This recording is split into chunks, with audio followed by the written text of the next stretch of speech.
नमस्कार दोस्तों, मुकेश शर्मा हिंदी गुरु चैनल पर आप सभी का बहुत बहुत हार्दिक स्वागत और अभिनंदन। आज का जो अपना टॉपिक है वह शब्द विचार में ही उत्पत्ति या स्रोत के आधार पर शब्द है। और उत्पत्ति मतलब जन्म या कहें स्रोत अर्थात साधन। क्या है कि हमने जो पहले वाला वीडियो पढ़ा तब तो हमने देखा कि शब्द बनाए जाते हैं, ऐसे शब्द जो केवल वर्णों के मेल से बने हैं जिनका कोई विशेष अर्थ नहीं है, और जब वर्णों को मिला दे तो विशेष अर्थ निकलता, तो वो तो थे रूढ़ शब्द। जब दो शब्दों को मिलाया, चाहे संधि से बने, चाहे समास से, उपसर्ग से या प्रत्यय से बने, ऐसे कहलाए यौगिक। और जिनका जो यौगिक भी है लेकिन रूढ़ अर्थ निकलता है वो कहलाए योग रूढ़ शब्द। तो ये तो कल हमने पढ़ लिया था। आज का जो टॉपिक है वह है उत्पत्ति या स्रोत के आधार पर शब्द, मतलब 4 प्रकार के होते हैं ये। देखो ये 4 प्रकार कौन कौन से हैं। सबसे पहले नंबर 1, पहला जो है वह है तत्सम शब्द। तत्सम शब्द। जो नंबर 2 है वह है तद्भव शब्द। नंबर 3 देशज शब्द। और नंबर 4 है विदेशज शब्द। विदेशज शब्द। और एक नंबर 5 और भी होता है, वो होता है संकर या कहूं कि मिश्रित शब्द। मैंने यहाँ नाम 4 ही बताए हैं। 4 इसलिए है कि जो एनसीईआरटी की बुक है उसमें 4 ही नाम दिए गए हैं, हालांकि बताया 5 गया है, लेकिन क्योंकि परंपरा से नाम 4 ही माने जा रहे हैं तो हमें भी 4 ही मानना है। हमारा सवाल से होना चाहिए, ज्ञानी होने से मतलब नहीं है। एग्जाम में जो सवाल आए वो हमारा से होना चाहिए, और हमारा सबसे बड़ा मंतव्य यही है। इसलिए जो ऑथेंटिक होगा वो मैं आपको पढ़ा रहा हूँ। तो देखिए उत्पत्ति या स्रोत के आधार पर अब हम देखते हैं कि संस्कृत भाषा जो अपनी जो हिंदी भाषा है, हिंदी भाषा से पहले भी कई भाषाएं थी, संस्कृत भी जो है भाषा चलती थी। तो कई मतलब हुआ क्या कि कई शब्द ऐसे भी हैं जो संस्कृत से लिए गए हैं, कई शब्द ऐसे हैं जो संस्कृत के थे और जिन्हें बिगाड़ करके नया रूप बनाया गया। कई शब्द ऐसे हैं, देखिए नाम से पता लग रहा है देश प्लस ज, अर्थात जो देश में जन्मे हैं, मतलब जो अपने ही देश में जन्मे, अपने क्षेत्रीय भाषाओं के हैं, बोलियों के हैं, अपने अड़ोस पड़ोस के हैं, या कहीं अलग अलग राज्यों के जो शब्द हैं जो वहाँ विशेष रूप से भूभाग में बोले जाते हैं, ऐसे शब्द देशज कहलाए। और विदेशज जो विदेश में जन्मे हैं लेकिन हमारे हिंदी में काम में आ रहे हैं, ऐसे शब्द विदेशज कहलाए। अब आपने देखा होगा कि मन गोद्यान ले लो छेल लावण के लाग्यो भरबूट्यो। तो गोद्या, छेल, भरबूटिया, लावण ये देशज शब्द हैं। अलग अलग भाषाओं में अलग अलग प्रकार के जो है देशज शब्दों का प्रयोग किया जाता है।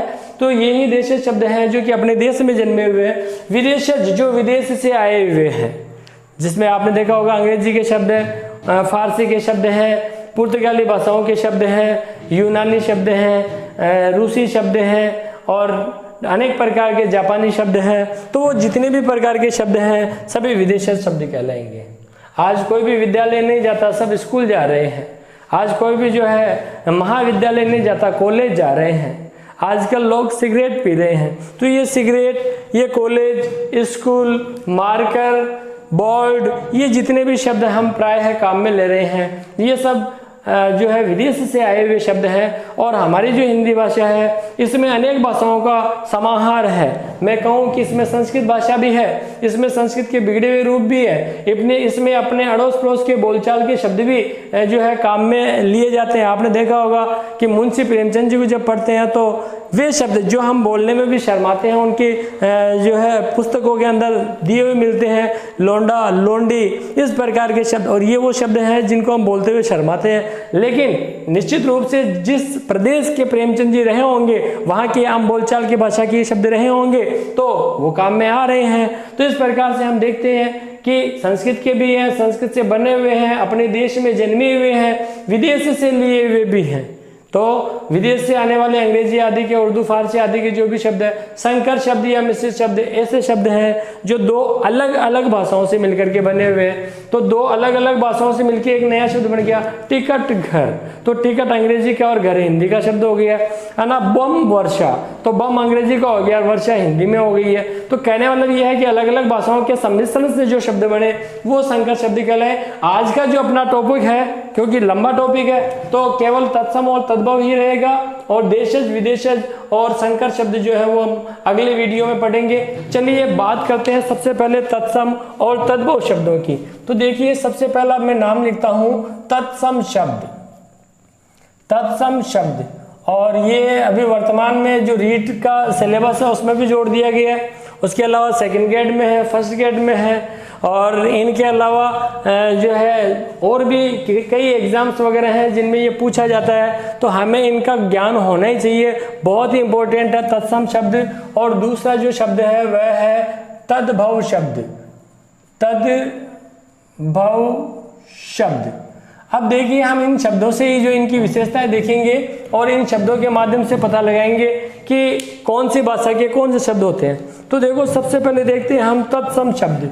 देखो नाम से पता लग रहा है तत्सम, तद प्लस सम।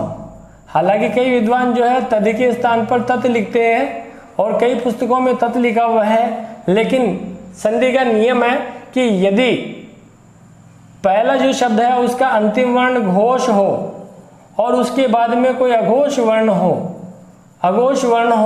तब क्या होता है, वह जो घोष वर्ण है वह भी अघोष हो जाता है। और इस प्रकार से क्या होगा, इस द का तय हो जाएगा, और जब जोड़ेंगे तो इस द का तय हो जाता है, इस तय का वापस द हो जाता है। तो देखो तद प्लस सम जो है तत्सम होगा। मतलब आप सीधे तरीके से ये समझ लीजिए कि जो संधि है वो है द का तय। मैं इस संधि का नाम दे सकता हूं द का तय। तो द का तय वाली संधि ये कह सकते हैं, या इसी संधि को जो है सघोष व्यंजन संधि भी कहा अघोष व्यंजन संधि भी कहा जाता है। अघोष व्यंजन संधि, तो अघोष व्यंजन संधि भी इसे कहा जाता है। प्राय है सर्वाधिक किताबों के अंदर आपको इसका संधि विच्छेद तत् प्लस सम मिलेगा, लेकिन जब बात की जाए शुद्धता की, शुद्ध संधि की, तो तत्सम शब्द की संधि तद प्लस सम होगी।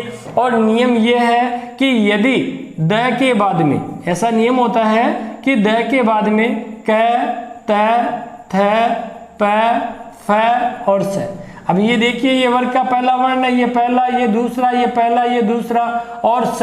मैंने नियम पहले बताया भी था कि 12 से अघोष, बाकी सब घोष। वर्ग का पहला दूसरा वर्ण अघोष होते हैं, बाकी सब घोष होते हैं, और स वाले जो है वो भी अघोष होते हैं। तो यदि ऐसा है, उनसे पहले अगर कोई घोष वर्ण होता है, तो घोष वर्ण जिसमें अनुगुण ज्यादा हो, तब क्या होता है, इस द का तय हो जाता है। तो इस द का तय हो जाएगा। तो इसीलिए हमने क्या देखा कि यहाँ द का तय हो गया है, लेकिन जब संधि विच्छेद करेंगे तो तय का द हो जाएगा। या सीधी सी बात है कि शब्द में अगर तय दिख रहा है तो द कर दीजिए, और शब्द में यदि आपको द दिखे तो फिर तय कर दीजिए, 1 का 3, 1 का 3, 1 का 3। तो ये सब हम पढ़ेंगे जब संधि हमारे आएगी तब हम पढ़ेंगे। तो देखो बात करते हैं तद प्लस सम। तो देखो तद प्लस सम, तो सम का मतलब तो होता है समान, सम का मतलब तो होता है समान।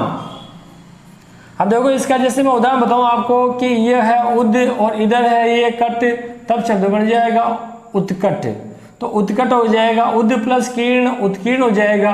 तो हमने क्या देखा, द का तय हो गया, इस प्रकार से द का तय हो जाता है भाई। तो तत् प्लस सम, उसके समान, किसके समान, मैं कहूं कि संस्कृत के समान। तो समान और तत् का मतलब होता है वह, और वह को हम उस कहते हैं, तो इससे मतलब हो गया उसके। तो उसके समान, अब उसके समान किसके समान, संस्कृत के समान। तो संस्कृत के समान, तो कहने का अभिप्राय यह हो गया कि वे शब्द जो संस्कृत भाषा के हैं और हिंदी में आज भी जो के त्यों काम में लिए जाते हैं वो शब्द कहलाते हैं तत्सम। तो इसकी परिभाषा क्या बनेगी, देखिए वे शब्द जो संस्कृत भाषा के थे, वे शब्द जो संस्कृत भाषा के थे और हिंदी में जो के त्यों, मतलब एज इट इज, जो के त्यों प्रयुक्त किए जाते हैं, प्रयुक्त किए जाते हैं, मैं कहूँ कि तत्सम शब्द कहलाते हैं। तो वे शब्द जो संस्कृत भाषा के शब्द थे। अब देखो ध्यान देने वाली बात यही है कि संस्कृत भाषा के शब्द हैं ये, और हिंदी में जो के त्यों काम में आ रहे हैं। मतलब ये वे शब्द हैं जिनका रूप बिगाड़ा नहीं गया है, वे शब्द जिनका रूप बिगाड़ा नहीं गया है, अर्थात आज भी जैसे पहले काम में आते थे उसी प्रकार से आज काम में आ रहे हैं, वो सारे के सारे शब्द तत्सम शब्द कहलाते हैं। या कहें कि जो संस्कृत में काम में आते हैं वे शब्द तत्सम शब्द कहलाते हैं। जैसे मैं कहूँ कि ईमानी फलानी, तो इसका मतलब फल शब्द तत्सम हो गया है ना। इसी प्रकार से जलम विना जीवनम न संभव थे, तो जलम इसका मतलब जल जो है संस्कृत भाषा का शब्द है। विना, ये देखो ये विना, विना का मतलब के बिना, संस्कृत भाषा का शब्द है। जीवनम न संभव थे, तो ये जैसे जीवन शब्द हो गया, इसका मतलब ये सारे के सारे शब्द क्या है, ये सारे तत्सम शब्द हैं। और आपने देखा होगा कि हिंदी में फल, जल, विना, जीवन आदि शब्द आज भी जो के त्यों काम में आ रहे हैं। तो वे शब्द जो संस्कृत भाषा के थे और हिंदी में बिना किसी परिवर्तन के काम में आते हैं, तत्सम शब्द कहलाते हैं। आप तो ये समझ लीजिए कि तत्सम, तत्सम इसका मतलब देखो नाम से पता लग रहा है, सम, सम का मतलब हो गया संस्कृत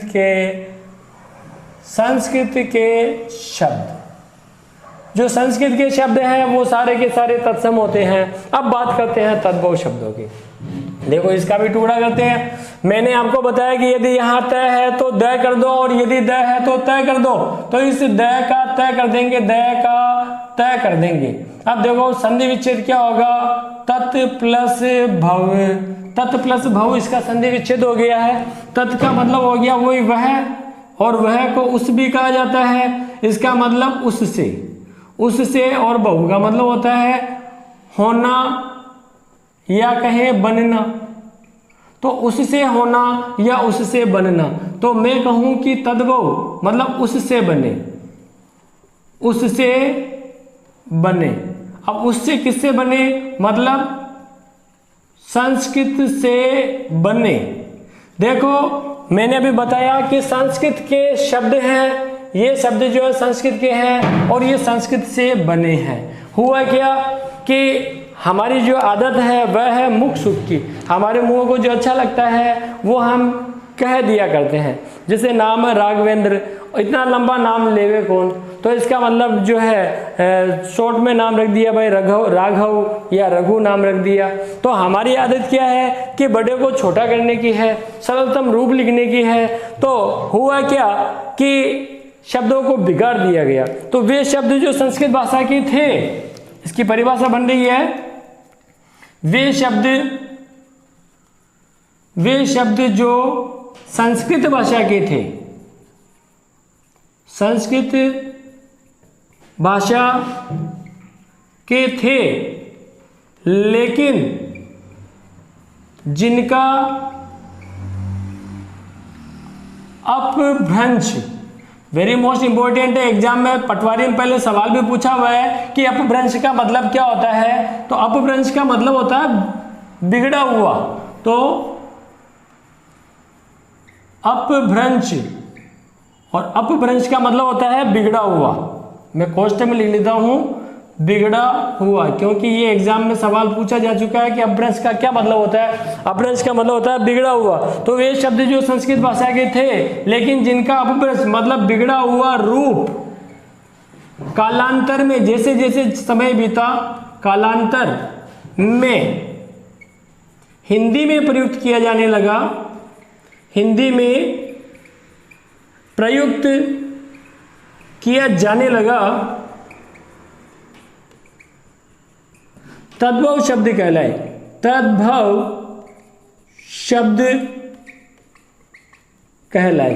तो वे शब्द जो संस्कृत भाषा के तो थे लेकिन उनका बिगड़ा हुआ रूप। तो देखो यहाँ ध्यान में देने वाली बात तो क्या है कि संस्कृत भाषा तो यहाँ भी है लेकिन उसका बिगड़ा हुआ रूप यहाँ पर काम में आ रहा है। तो वे शब्द जो संस्कृत भाषा के तो है लेकिन उनका रूप आज भी जो का त्यों काम में आ रहा है। तो संस्कृत के शब्द आज भी वैसे के वैसे काम में आ रहे हैं तो तत्सम है, और यदि उनको बिगाड़ के काम में लिया जा रहा है तब जो है तद्भव शब्द कहलाता है। तो ये तो बात हुई तत्सम और तद्भव शब्दों की। चलो तत्सम और तद्भव शब्द कैसे कैसे क्या क्या होते हैं। जैसे मैंने कहा अग्नि, तो मैं इधर लिखता हूं अग्नि, तो अग्नि तत्सम है और इसका जो तद्भव है वह हो जाएगा आग। अग्नि का तत्सम तद्भव हो गया आग। अब देखो कि होता क्या है, अग्नि है तो आग हो गई, कालांतर में परिवर्तित होकर के। जरूरी नहीं है आग ही हुआ है, आग के अलावा भी हो सकता है। तुलसीदास जी ने कहा है आगी बड़ी वागिते बड़ी है आग पेट की। इसी प्रकार से अग्नि, कई जो है ग्रंथों में अग्नि को अग्नि भी कहा गया है, अग्नि, ठीक है। तो अग्नि, आग, आगी, अग्नि, है ना। तो आगी है, अग्नि है, आग है, अगन अगन अगन लग गई वे, तो अगन भी जो है आग ही हो गई है। तो एक ही ये तत्सम शब्द है, और यदि हमने इनको ज्यादा बिगाड़ा तो ये सारे तद्भव शब्द हैं। तो ये सारे के सारे ही तद्भव शब्द हैं। हालांकि किताबों में अग्नि का आग ही तद्भव शब्द दिया मिलता है, लेकिन वास्तविकता में देखा जाए तो तद्भव शब्द बहुत सारे हो सकते हैं। और दूसरी बात यह है कि मुझे एक बात बताइए, क्या संसार में सभी बिगड़े हुए हैं? तो ध्यान रखो कि संसार में सारे बिगड़े हुए नहीं है। इसका मतलब सारे ही शब्दों के रूप बिगाड़ दिए गए हो ये भी आवश्यक नहीं है। कक्षा के अंदर जो है 20 विद्यार्थी हैं, उनमें से 15 के नाम बिगाड़े हुए लेकिन 5 के बिगाड़े हुए नहीं है। तो इसी प्रकार से जो है जो तत्सम शब्द हैं वे भी बहुत सारे हैं। अब जैसे मैं कहूँ फल, तो फल जरूरी थोड़ी है फल को बिगाड़ दिया, हो सकता है फल को नहीं बिगाड़ा हो फिर भी ये तत्सम है। हो सकता है जल को नहीं बिगाड़ा फिर भी ये तत्सम कहलाएगा। और हर तत्सम का तद्भव हो यह आवश्यक नहीं है, और ऐसा किताबों में आपको कभी लिखा हुआ नहीं मिलेगा। और इसीलिए एग्जाम में जब सवाल पूछे जाते हैं तो विद्यार्थियों गलत हो जाते हैं। क्यों हो जाते हैं? क्योंकि विद्यार्थी जो किताब में होता है वही पढ़ते हैं, और किताब में एक तत्सम फिर तद्भव फिर तत्सम फिर तद्भव फिर तत्सम फिर तद्भव, इस प्रकार का जो है रूप प्राय है मिलता है। और यही कारण होता है कि हम लोग जो है उनको ही पढ़ते हैं। हालांकि उनमें से ज़्यादातर आ जाते हैं, 90% तक आ जाते हैं, लेकिन फिर भी 10% ऐसे होते हैं जो हमारे पुराने ज्ञान पर आधारित रहेंगे। और उसके लिए आप कक्षा 6 से लेकर के 10वीं तक का जो पुराना समय वहाँ चले जाना। आपने दिमाग को जो थोड़ा सा काम में लेना है कि हमने संस्कृत में इसे क्या पढ़ा था। बस अगर आपको ये पता है कि मैंने इसको संस्कृत में पढ़ा है तो ध्यान रखो वो तत्सम है, और हमने यदि उसको बिगाड़ दिया है तो वह तद्भव है। अब देखिए जैसे शब्द है प्रस्तर, तो प्रस्तर जो है उसको बिगाड़ दिया गया। देखिए शब्द है प्रस्तर, ये हो गया शब्द प्रस्तर। तो प्रस्तर जो है इसको बिगाड़ दिया गया और जो है काम में लिया जाने लग गया पत्थर। तो प्रस्तर को जो है पत्थर कहा जाने लगा। पत्थर के सनम, वही पत्थर है भाटा। और इसी को अगर हम पत्थर को जो है कहते हैं भाटा, क्या जो है भाटा ले रहा है यहाँ या भाटो ले रहा है यहाँ, उसने भाटे से मेरा सिर फोड़ दिया तो समझ लो वो देशी हो गया भाई। तो डग्गड़, भाटा, है ना, ये सब जो है देशज कहलाएंगे क्योंकि अपनी आम बोलचाल के अड़ोस पड़ोस के क्षेत्र के जो है शब्द है। लेकिन प्रस्तर तत्सम है और पत्थर तद्भव है। तो ये बात हुई तत्सम और तद्भव शब्दों की और देशज और विदेशी शब्दों की। तत्सम शब्द वे हैं जो संस्कृत भाषा के हैं, और तद्भव शब्द वो हैं जो संस्कृत के थे लेकिन जिनका रूप बिगाड़ दिया गया। चलो एक बार स्क्रीनशॉट ले लो फिर आगे चलते हैं।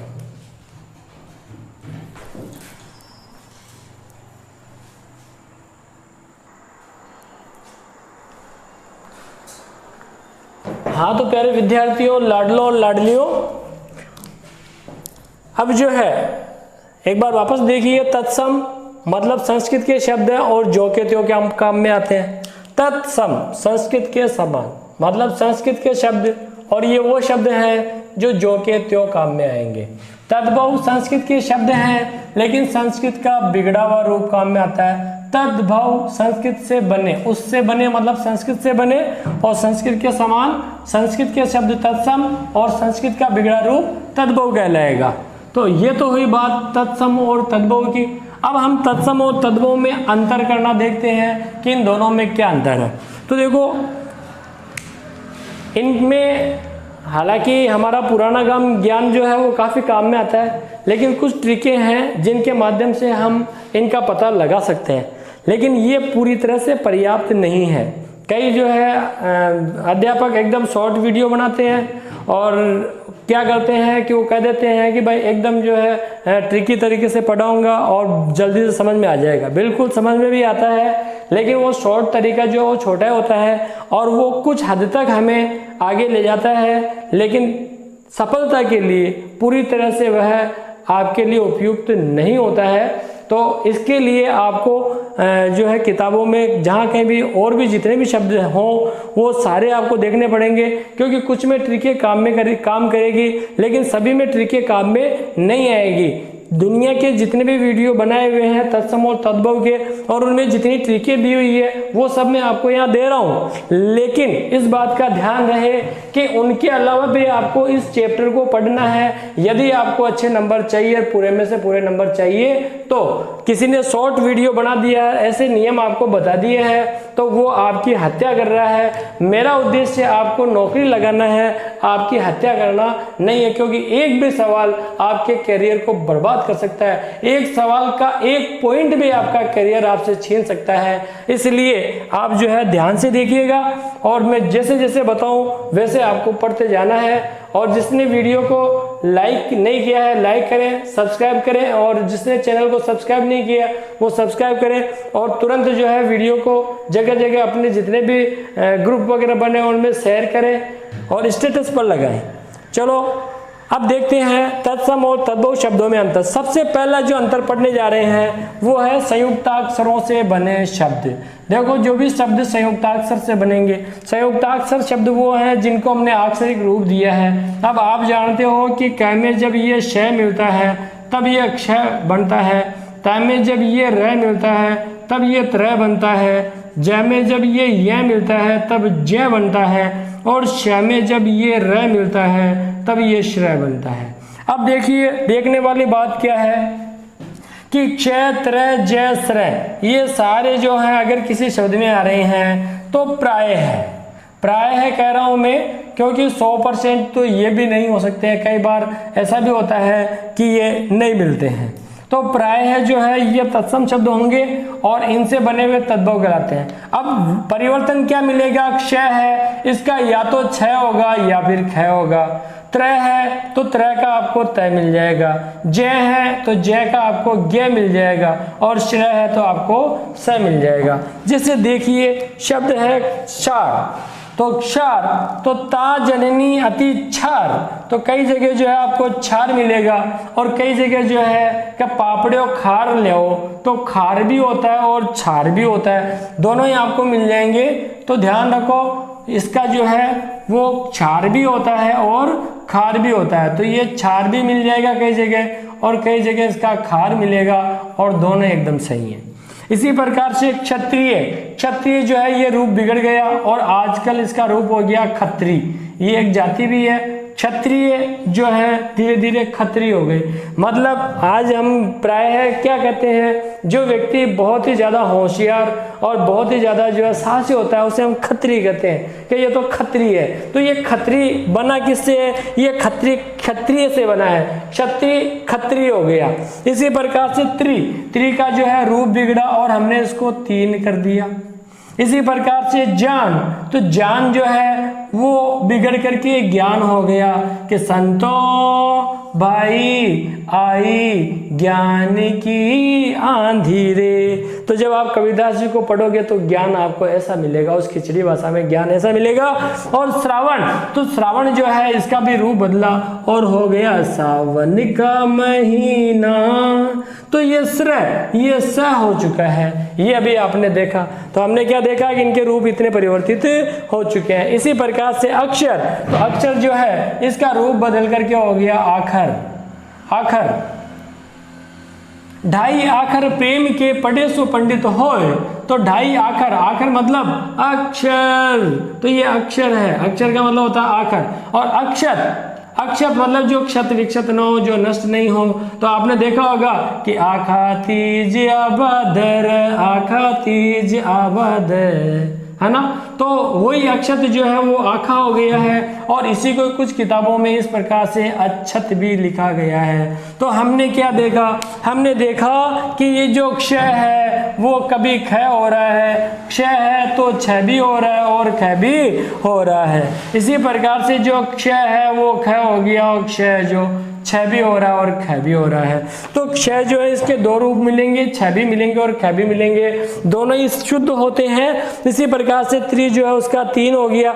मैंने बताया ना कि इनके रूप अपन कई प्रकार से बिगाड़ सकते हैं, और जो संस्कृत के थे हमने उनका रूप बिगाड़ दिया तो वो तद्भव कहलाए। तो क्षार का तद्भव क्षार भी कहलाएगा और खार भी कहलाएगा, जिस प्रकार से अपने आप भी जस्ट अग्नि वाला पढ़ा था। इसी प्रकार से त्रि तो 3, ज्ञान तो ज्ञान, और श्रावण तो सावन, तो श्रय का स हो गया। तो इस प्रकार से हमने क्या देखा कि जो संयुक्ताक्षर है उन संयुक्ताक्षरों से बने शब्द जो है वो तत्सम होते हैं, और उनके बिगड़े हुए रूप तद्भव कहलाते हैं। तो क्षार, क्षत्रिय, त्रि, ज्ञान, श्रावण आदि तत्सम हो गए, और इनके बिगड़े हुए रूप तद्भव शब्द कहलाएंगे। ये हुआ हमारा नियम नंबर 1। स्क्रीनशॉट लीजिए, फिर नियम नंबर 2 और 3 पे चलते हैं।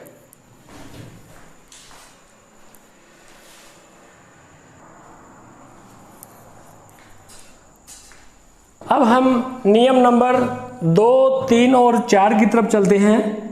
देखो कि ये जो है इससे युक्त शब्द तत्सम माना जाता है और उसका जय हो जाता है। इसी प्रकार से वह जो है तत्सम युक्त माना जाता है, उसका ब हो जाता है, और श शंकर मतलब तालव्य का दंते स हो जाता है या वर से स हो जाता है। तो देखिए कैसे, जैसे मैं कहूँ कि यज्ञ, यज्ञ जो है वो है तत्सम, और यज्ञ जो है इसको बिगाड़ करके कर दिया गया यज्ञ। तो यज्ञ को बिगाड़ करके यज्ञ कर दिया गया है। शब्द है यति, और यति को बिगाड़ करके जति कर दिया गया, जति। तो हमने क्या देखा, यज्ञ, यज्ञ, यति, जति, यज्ञमान, यज्ञमान जो है इसे बिगाड़ दिया गया और जजमान कर दिया गया, इसे भी जजमान। तो हमने क्या देखा, हमने देखा कि यह जो है उसका जय हो गया है। तो इसका मतलब जो यज्ञ और यति है, यज्ञ और यति जो शब्द हैं वो आपके तत्सम कहलाएंगे, यज्ञमान तत्सम शब्द कहलाएगा, और इनके बिगड़े हुए रूप तद्भव शब्द हो गए हैं। इसी प्रकार से वह का भी ब हो जाता है। अब देखो वह का ब कैसे हो जाता है, जैसे मैं कहूँ विवाह है, मैंने कहा विवाह है, तो विवाह जो इसका रूप बिगड़ा, और बिगड़ते बिगड़ते आजकल विवाह नहीं होते हैं, आजकल तो डायरेक्ट ब्याह होने लग गए हैं। ब्याह है, आजकल विवाह नहीं होता, आजकल क्या हो रहा है, ब्याह हो गया। तो वह का ब हो गया है। तो इस पर सर्वत्र नहीं, ज्यादातर हो जाता है, इस बात का ध्यान रहे। 100% नहीं होता है, और 100% प्राप्त करने के लिए आपको तत्सम तद्भव को पढ़ना ही पड़ेगा। और किसी ने 100% गारंटी के साथ में अगर ऐसा बताया है तो उसने आपको केवल मूर्ख बनाया है, उसने आपसे केवल लाइक और कमेंट्स प्राप्त किए, वह वाई प्राप्त की है, और वो आपके भविष्य को खराब करने वाली है, जो कि मैं बिल्कुल नहीं चाहता। तो विवाह जो है उसका ब्याह हो गया। इसी प्रकार से शब्द है वर यात्रा। तो वर यात्रा जो है, वर की यात्रा जो है वर यात्रा होती है, और ये वर यात्रा जो है वह का यहाँ भी ब हो गया और शब्द बन गया बारात। आगे बाराती, तो ये बारात वर यात्रा होता है। तो हमने क्या देखा कि वह जो है इसका ब हो गया, वह जो है इसका ब हो गया है। तो इस प्रकार से हमने तत्सम को बिगाड़ करके तद्भव बनाए हैं। ये तत्सम है और इनके बिगड़े हुए रूप जो है तद्भव शब्द कहलाते हैं। इसी प्रकार से श, संस्कृत में दश, और ये जो दश है वो जो है इस दस में बदल जाएगा। तो हमने देखा होगा ना आपने, दश में है पाठ है, दश में है पाठ है, कि 10वां पाठ है ना। दशानन, जब आप दशानन लिखते हो तो इस प्रकार से लिखते हो। क्यों लिखते हो? क्योंकि ये तत्सम है। और जब इसको अलग करते हैं तो हमें लिखना पड़ता है 10 है जिसके आनन, तब हमें इस 10 को ऐसे लिखना पड़ता है। तो हमने क्या देखा कि श का स हो जाता है, व का ब हो जाता है। अधिकांशतः ऐसा ही होगा, लेकिन 100% नहीं होगा, और य का ज हो जाएगा। तो ये हुए आपके कुछ नियम। इनके अलावा अगले नियम और लेते हैं, तब तक आप एक बार इनका स्क्रीनशॉट ले लीजिए।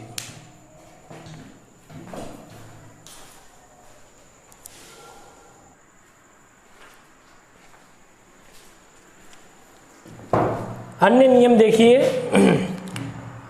देखो अगला नियम है अनुस्वार यदि किसी शब्द पर है, जैसे देखो च पर अनुस्वार है, यहाँ भी अनुस्वार है, यहाँ भी अनुस्वार है, तो वो सदैव तत्सम ही होगा। जैसे चंद्र, चंद्र जो है उसका हमने कर दिया चांद, चंद्रिका चांदनी।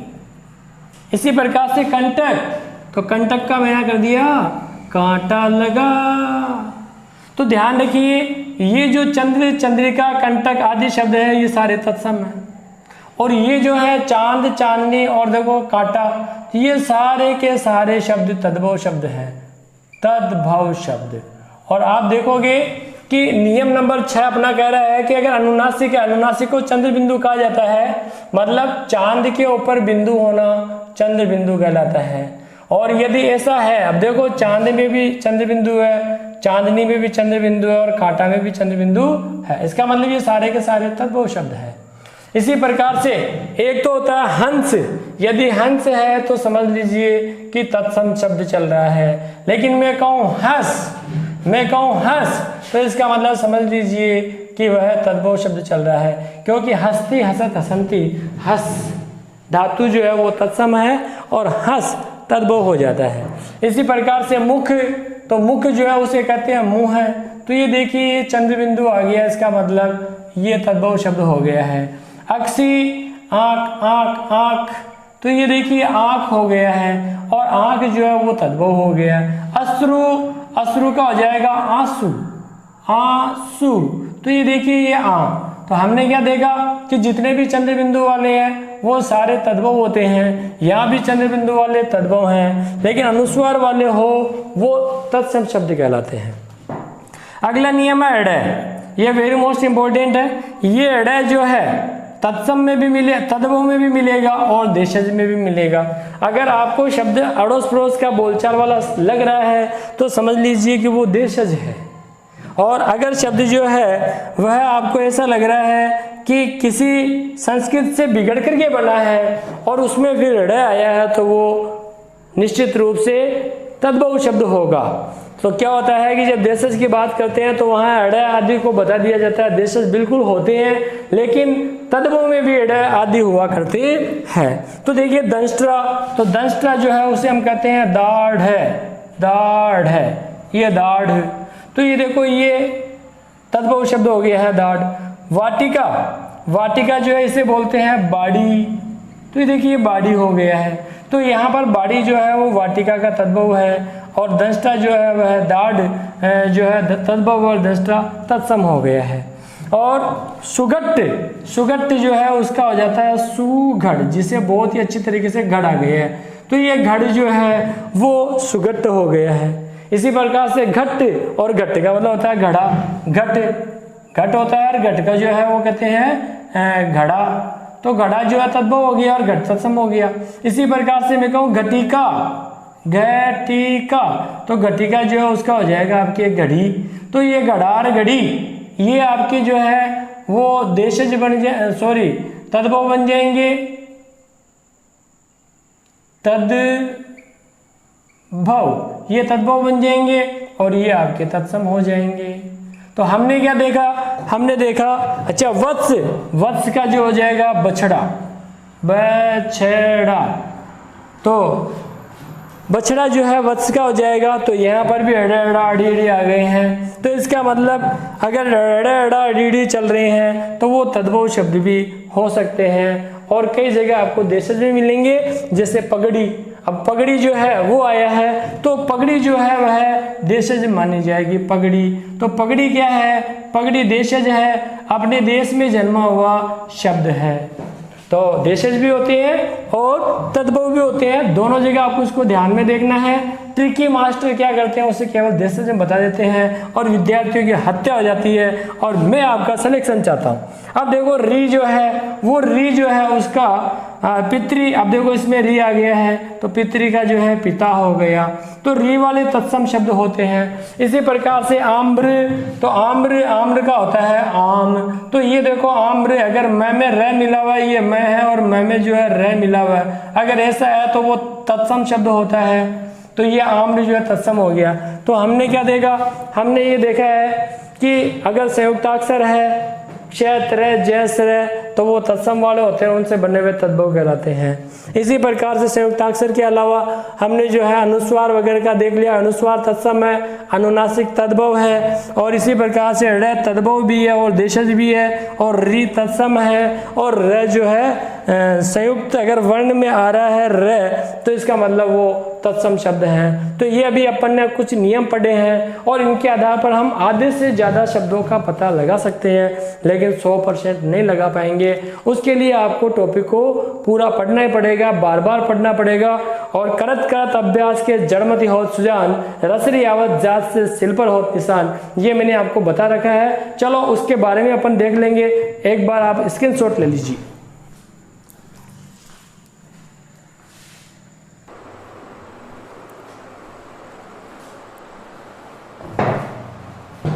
अब देखिए विद्यार्थियों, मैंने ये कुछ शब्द आपके सामने लिख दिए हैं जो हमने अभी नियम पढ़े हैं। आधे से ज़्यादा शब्द आपको उन नियमों के आधार पर मिल जाएंगे, लेकिन कई शब्द ऐसे भी मिलेंगे कि हमने नियम तो बताया ही नहीं और शब्द है, तो ऐसा भी होता है। तो हमें सभी प्रकार के शब्दों को पढ़ना है। सफलता के लिए कुछ भी छोड़ना उचित बात नहीं होती है। चलो देखिए, सबसे पहले देखते हैं अनार्य। अनार्य जो है उसे, इसका बिगड़ा हुआ जो रूप है, हमने इसका रूप बिगाड़ा और हमने इसे कर दिया अनाड़ी। अनाड़ी को बिगाड़ करके हमने अनाड़ी बना दिया। इसी प्रकार से अंग पोछा, अंग पोछा है, इसे हमने अंगोछा कर दिया, अंगोछा। अब देखो मैंने कहा कि ये नियम फेल भी हो जाते हैं, ये अंग यहाँ पर भी है, अंग यहाँ पर भी है, तो अंग पोछा अंगोछा। तो हमने क्या देखा, कभी कभार ऐसा भी मिलेगा, बिल्कुल भी घबराने की जरूरत नहीं है, थोड़ा सा अपने को ध्यान भी रखना पड़ेगा। नजर हटी दुर्घटना घटी। अद्य, अद्य को हम कह देंगे आज, इसका रूप बिगाड़ के आज कर दिया। अर्ध, अर्ध का मतलब होता है आधा। अम्लिका, अम्ली का मतलब होता है इमली। प्राय है, ज्यादातर जो संयुक्ताक्षर वाले होते हैं, देखो ये संयुक्त वर्ण भी होते हैं, प्राय है ज्यादातर आपको तत्सम में मिलेंगे, लेकिन तद्भव में भी ऐसा हो जाता है, इसलिए इनको पढ़ लेना ज़्यादा उचित है। यदि हमें याद नहीं होता है तो फिर हमें इन नियमों को साथ में लेकर के चलना ही होगा, क्योंकि इनसे फिर अपनी पार पड़ने वाली है। ऊषर, ऊषर जो है इसको ऊसर ऐसे भी लिखा जाता है, लेकिन ये बिगड़ा हुआ रूप है, ये तत्सम है और ये इसका तद्भव है। कदली, येलो सा बिल्कुल ही पूरा चेंज हो गया। यहाँ पर हमने जितने भी नियम बताए थे उनमें से कोई भी नियम यहाँ पर नहीं है, लेकिन फिर भी कदली है, और कदली जो है ये केला है ना, तो कदली फलम, तो केला फल। इस प्रकार से कर्पूर, कपूर। मेली राखो, हींग न हो तो सुगंध, तो कपूर जो है कर्पूर का बिगड़ा हुआ रूप हो गया। आम्रचूर्ण, अमचूर है, मैं चूर है, अमचूर जो है आम्रचूर्ण हो गया, वही रह है, और रह जो है वो लुप्त हो गया है। और मैंने बताया संयुक्त रेत मिल रहा हो, या देखो ये रह चल रहा है, संयुक्त रूप से चल रही हैं तो तत्सम होते हैं। सप्तशती, तो सप्तशती को हमने बिगाड़ कर दिया सतसई, बिहारी सतसई, तो ये सतसई हो गया सप्तशती। ये देखो शंकर है तो इसका सड़क हो रहा है नियमानुसार। उद्वर्तन, उद्वर्तन को कहते हैं उबटन। आपने देखा होगा शादी विवाह आदि में प्राय है बालिकाओं के जो है उद्वर्तन किया जाता है, मतलब उबटन लगाया जाता है, जिसे कहते हैं पीटी करना, पीटी की जाती है। कुक्कुर, कुक्कुर का रूप बिगाड़ करके किया गया कुत्ता। लेकिन एक बात का ध्यान रहे कि कुत्ता ही नहीं, आपने देखा होगा श्वान निद्रा, श्वान का मतलब भी कुत्ता होता है, तो कुक्कुर का तत्सम, कुक्कुर का तद्भव कुत्ता है, श्वान का तद्भव कुत्ता नहीं है। ये भी ध्यान में रखने वाली बात है कि कुक्कुर का तद्भव कुत्ता होगा, क्योंकि कुक्कुर को बिगाड़ के कुत्ता किया गया है, श्वान को बिगाड़ करके कुत्ता नहीं किया गया। श्वान तत्सम है, कुक्कुर तत्सम है, लेकिन कुत्ता तद्भव शब्द है। कुक्सी, कुक्सी का हो जाएगा कोक।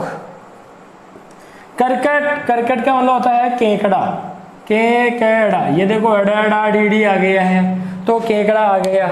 इसी प्रकार से ग्रीष्म में कुछ किताबों में गर्मी को तत्सम में दिया हुआ है, लेकिन गर्मी तद्भव है और ग्रीष्म तत्सम है। और वहां हमने देखा कि घाम शब्द दिया हुआ है, घाम जो है वो प्राय है देशज शब्द होता है। तन की अटरिया पे चढ़ आई घाम रे, मतलब तन रूपी जो अटारी उस पर घाम आता दोपहर चढ़ गई है, मतलब बालों में सफेदी आ गई है। इसी प्रकार से गात्र, गात्र का हो गया गात। तो हमने क्या देखा, जो त्रय है, त्रय के त्रय जो है उसका रह गायब हो गया, तय हो गया है, तो त्रय वाला तत्सम होता है, ये त्रय वाला तत्सम हो गया है। ऊपर रह है तत्सम होता है, बिल्कुल साफ तत्सम चल रहा है। क्षेत्र जैसे तत्सम होते हैं, बिल्कुल तत्सम चल रहे हैं। अब गोस्वामी, गोस्वामी का हो गया गोसाई, गोसाई, तो गोसाई जो है हो गया है।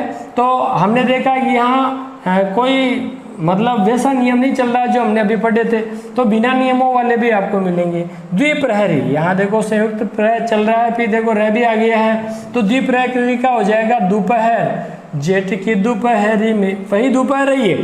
इसी प्रकार से क्षेत्र, और क्षेत्र जो है वो होता है खेत। हम खेत रोजाना जाते हैं, लेकिन हमें ये पता नहीं होता है कि वो क्षेत्र होता है।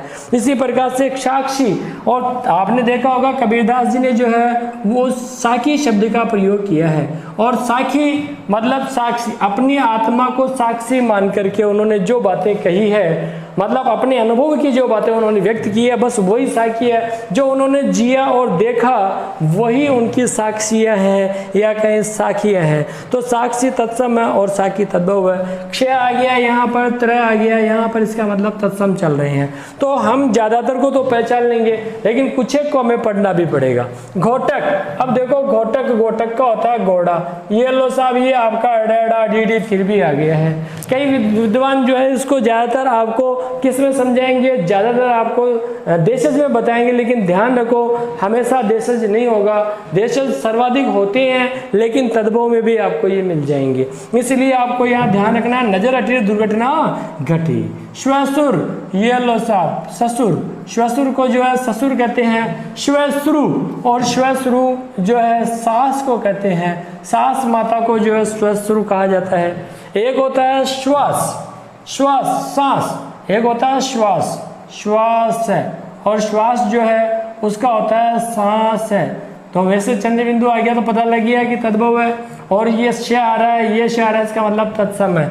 इसी प्रकार से समय शुरू तत्सम है। 2011 आर्टेट का पहला सवाल समय शुरू था, और इसका अर्थ पूछा गया था कि इसका अर्थ क्या होता है, तो कई विद्वान समझ नहीं पाए। समय शुरू का मतलब होता है मूछ, तो वैसे मूछ जो है वो तद्भव हो गया क्योंकि चंद्र बिंदु आ गया, और इसमें तत्सम है क्योंकि श्रेय है, लेकिन वहाँ अर्थ पूछा गया था, तो हमें ये भी पता होना चाहिए कि इसका अर्थ क्या होता है। तो शमस्त्रु तत्सम और मूछ तद्भव है। इसी प्रकार से प्रतिपदा, और प्रतिपदा को हम अपने यहाँ कहते हैं पड़वा या एकम। तो प्रति एकम जो है तत्सम है, प्रतिपदा तत्सम है, लेकिन पड़वा, पड़वा, दूज, तीज, चौथ, पांचा, छठ, साता, आटा, नवमी, दसा, 11, 12, 13, 14, ये सारे के सारे जो है तद्भव हैं। और प्रतिपदा द्वितीया, तृतीया, चतुर्थी, पंचमी, षष्ठी, सप्तमी, अष्टमी, नवमी, दशमी, एकादशी, द्वादशी, त्रयोदशी, चतुर्दशी, ये सब तत्सम है।